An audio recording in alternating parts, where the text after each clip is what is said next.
తెలంగాణ రాజకీయాల్లో అనర్హత వివాదం ఈ రోజు సుప్రీంకోర్టులో విచారణకు వచ్చింది. బీఆర్ఎస్ నాయకులు దాఖలు చేసిన అనర్హత పిటిషన్పై సుప్రీంకోర్టు నేడు విచారణ జరిపింది.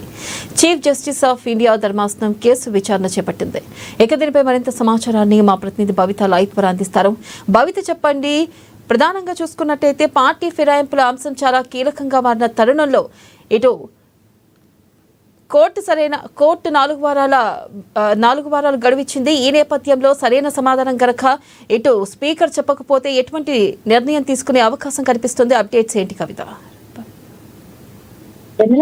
తెలంగాణలో పార్టీ ఫిరాయించినటువంటి ఎమ్మెల్యేల పైన అనర్హత పిటిషన్ లో ఈరోజు ఒక కీలక పరిణామం అనే చెప్పాలి. ఇటు స్పీకర్ తో పాటు రాష్ట్ర ప్రభుత్వానికి ఒక షాకింగ్ న్యూస్ అనే చెప్పాలి. ఎందుకంటే గత కొంతకాలంగా పార్టీ ఫిరాయించిన ఎమ్మెల్యేల పైన ఏదో ఒక నిర్ణయం తీసుకోవాలని చెప్పేసి కూడా ఇప్పటికే కోర్టులో విచారణ జరుగుతున్న నేపథ్యంలో ఖచ్చితంగా జూలై 31 రోజు ఒక ఆదేశాలు జారీ చేసింది సుప్రీంకోర్టు.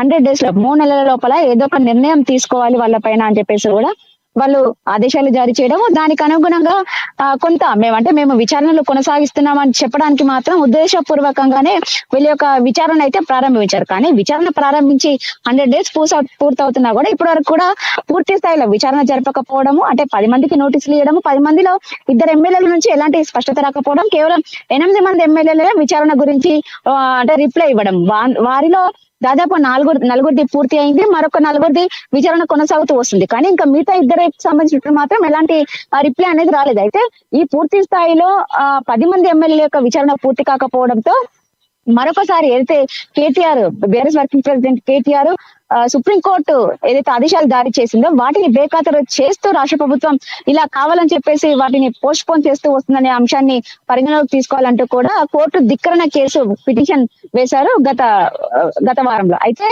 దీన్ని వెంటనే విచారించాలని చెప్పేసి బీఆర్ఎస్ తరపునటువంటి న్యాయవాదులు కోర్టును అంటే సిజేఐని కోరినప్పటికీ నేను పదవి విరమణ పొందితే సుప్రీంకోర్టు ఏం మూసివేయబడదు కదా అని చెప్పేసి కూడా వాళ్ళపైన కొంత ఫైర్ అయ్యారు.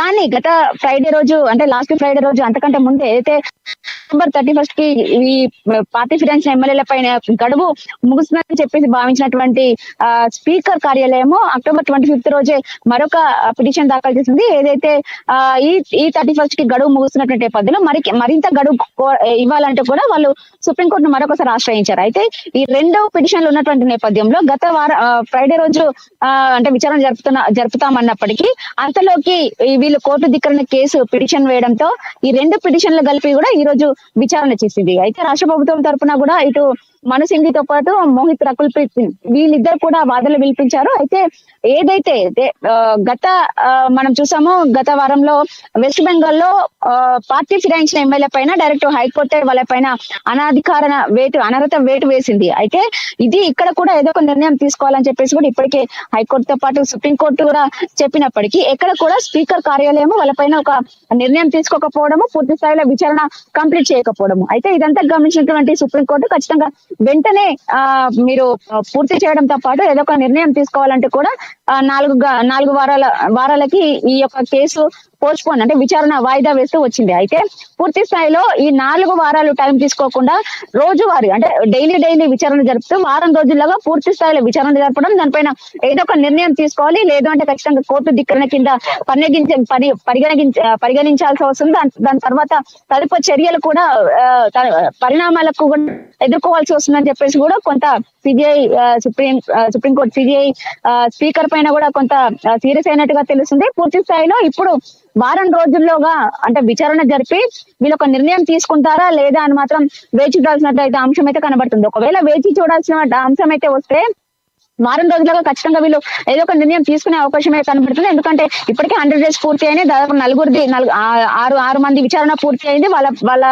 వాళ్ళ పైన అంటే ఎలాంటి నిర్ణయం తీసుకుంటుందని మాత్రం ఇంకా బయటికి ఎక్కడ కూడా అనౌన్స్ చేయలేదు. అయితే పూర్తి స్థాయిలో విచారణ 10 మంది అయిన తర్వాతనే వీళ్ళు అంటే ఫైనల్ డిసిషన్ బయటికి నిర్ణయం తీసుకుంటారు అని చెప్పేసి భావించిన నేపథ్యంలో కేవలం ఇంకొక 4 మాత్రమే ఉంది. కాబట్టి ఈ 4 కూడా వారం రోజుల్లో ఖచ్చితంగా పూర్తి చేస్తామని చెప్పేసి కూడా ప్రభుత్వం తరఫున న్యాయవాదులు కూడా సుప్రీంకోర్టుకి తెలిపినట్టుగా కూడా మనకు ఉన్నటువంటి సమాచారం. అయితే ఈ వారం రోజుల్లోగా విచారణ పూర్తి చేసి ఖచ్చితంగా ఏదో ఒక నిర్ణయం ప్రకటిస్తారని చెప్పేసి కూడా ఇప్పటికే భావిస్తున్నటువంటి నేపథ్యంలో ఒకవేళ కోర్టు 4 వారాల గడువు ఇచ్చింది కాబట్టి అప్పట్లో నిర్ణయం తీసుకోక మాత్రం ఖచ్చితంగా ఆ కోర్టే ఆ నిర్ణయాన్ని ప్రకటించాల్సి వస్తుంది అని చెప్పేసి కూడా వాళ్ళు చెప్పినటువంటి నేపథ్యం అయితే కనబడుతుంది. Thank you Bhavitha.